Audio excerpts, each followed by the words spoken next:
নমস্কার বন্ধুরা, আমি মধুমিতা।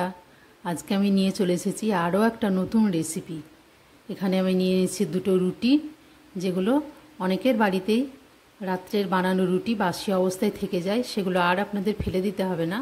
এটা দিয়েই বানিয়ে নিতে পারেন আপনি খুব মুখরোচক একটা খাবার, যেটা আমরা দোকান থেকে খুব বেশি দাম দিয়ে কিনে নিয়ে আসি। এখানে আমি রুটি দুটোকে একটু গ্রেটার দিয়ে গ্রেট করে নেব। যেহেতু এটা বাসি রুটি, তাই খুব সহজেই এটা ভেঙে যাবে। দেখুন, আমার রুটি দুটো ভালো করে আমি কুড়িয়ে নিয়েছি। এখানে আমি নিয়েছি দুটো রুটি। আপনার বাড়িতে যদি আরও বেশি থাকে তো আপনি সেটা দিয়েও বানাতে পারেন।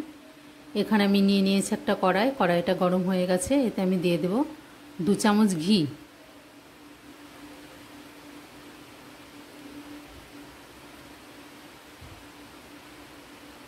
ঘিটা গরম হয়ে গেছে, এর মধ্যে আমি দিয়ে দেব যে গ্রেট করে রেখেছিলাম রুটি দুটো, সেই দুটো। খুব হালকা আঁচে এটাকে আমাকে বারবার নাড়তে হবে। আঁচটা বাড়ানো যাবে না, নইলে এগুলো পুড়ে যাবে। খুব হালকা আঁচে আমি এটা প্রায় 4 থেকে 5 মিনিট ধরে নেড়ে নেব। দেখুন, অনেকটাই শুকনো হয়ে এসছে, এটা রঙটাও একটু চেঞ্জ হয়ে গেছে, লাল হয়ে গেছে। এটা আমার হয়ে গেছে। এবার আমি এটা নামিয়ে নেব। এটা ঠান্ডা হলে আরও কিছুটা শুকনো হয়ে যাবে।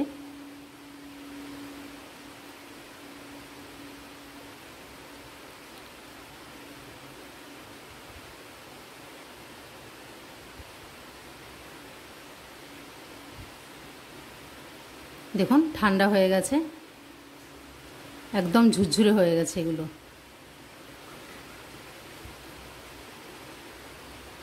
এবার আমি নিয়ে নিয়েছি মিক্সির মধ্যে দিয়ে এটা খুব মিহি করে আমি গুঁড়ো করে নেব।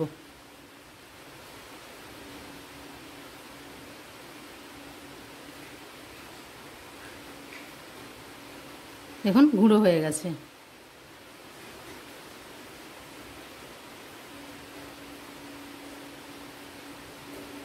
গুঁড়োটা আমি নিয়ে নিয়েছি, হয়ে গেছে আমার 1 কাপ। দুটো রুটিতে আমার 1 কাপ গুঁড়ো হয়েছে।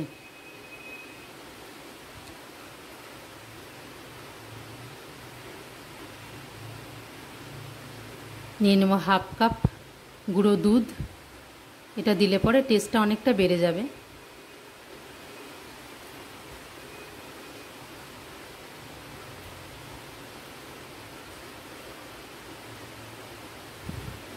এখানে নিয়ে নেব 2 চামচ আটা।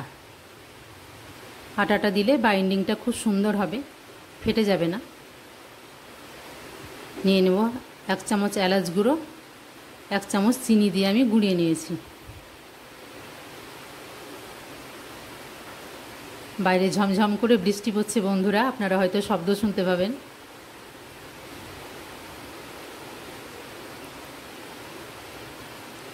খুব ভালোভাবে হালকা দুধ দিয়ে আমি এটাকে একটা নরম ডো তৈরি করব। 4 থেকে 5 মিনিট ধরে এটা মাখাতে হবে। দেখুন, ডোটা আমার তৈরি হয়ে গেছে।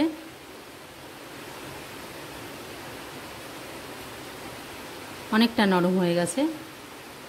এটাকে আমি ঢেকে রেখে দেব 4 থেকে 5 মিনিট। একটু ঘি দিয়ে দেব, তাহলে উপরটা মসৃণ হবে, শুকিয়ে যাবে না।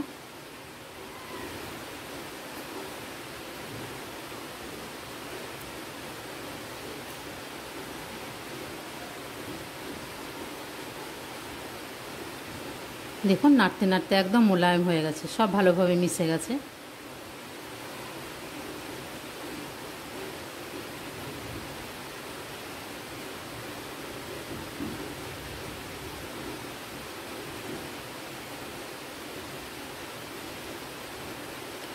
এটাকে আমি চেপে কিছুক্ষণ রেখে দেবো। এখানে নিয়ে নিয়েছি আমি 2 কাপ চিনি এবং 1 কাপ জল।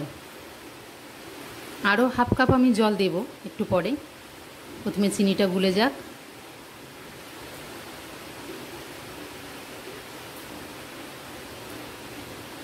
দিয়ে দেবো আমি আরও 1/2 কাপ জল।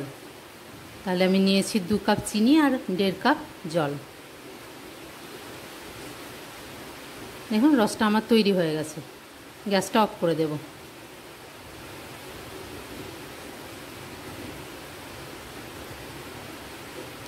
নিয়ে নিলাম 2 চুটকি মতো খাবার সোডা।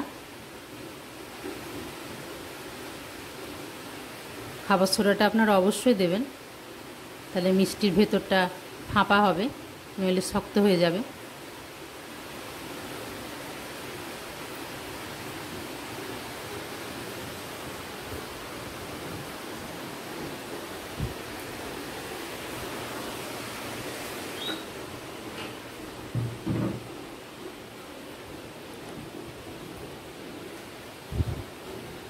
এবার আমি এগুলোকে ছোট ছোট করে লেচি কেটে নেব, খুব বড় আকারে করব না।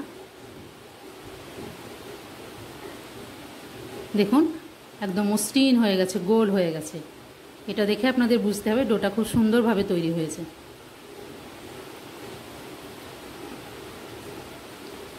এদিকে আমি কড়াইয়ে তেল গরম করতে দিয়েছি।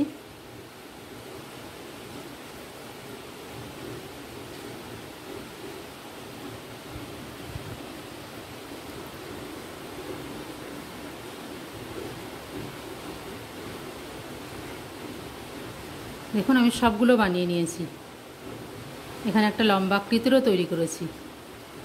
এদিকে আমার তেলটা গরম হয়ে গেছে, খুব অল্প পরিমাণ করে আমি দুবারে ভেজে নেব, একবারে সব দেওয়ার দরকার নেই। দেখুন একদম গোলাপ জামের মতো কালারটা চলে এসছে, তৈরি হয়ে যাবে আমাদের গোলাপ জাম মিষ্টি। আমার রান্নাটা যদি ভালো লাগে, সম্পূর্ণ নতুন নতুন প্রত্যেক দিন রেসিপি পেতে আমার চ্যানেলটিকে ফলো করুন, সাবস্ক্রাইব করুন, নিচের লাইক বাটনটিকে টিপে একটি লাইক দিন এবং সাবস্ক্রাইব অবশ্যই করুন। বেল আইকনটি প্রেস করে আমার পাশে থাকুন। দেখুন একদম কালার চলে এসছে, লাল হয়ে গেছে। এবার এগুলোকে আমি উঠিয়ে নেব।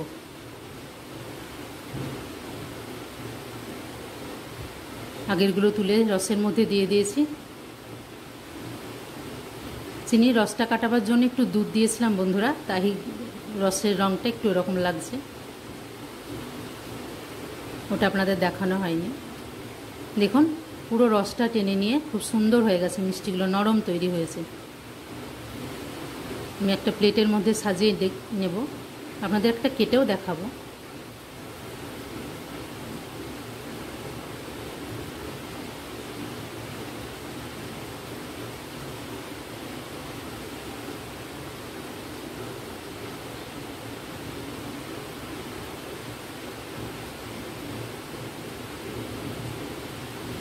দেখুন আমি কেটে দিয়েছি একটা, কত সুন্দর তৈরি হয়েছে, খুব সুমিষ্ট মিষ্টান্ন একটা তৈরি হয়েছে। আপনারা বাড়িতে বানিয়ে অবশ্যই খান এবং আমাকে কমেন্ট বক্সে জানান রেসিপিটি কেমন লাগলো।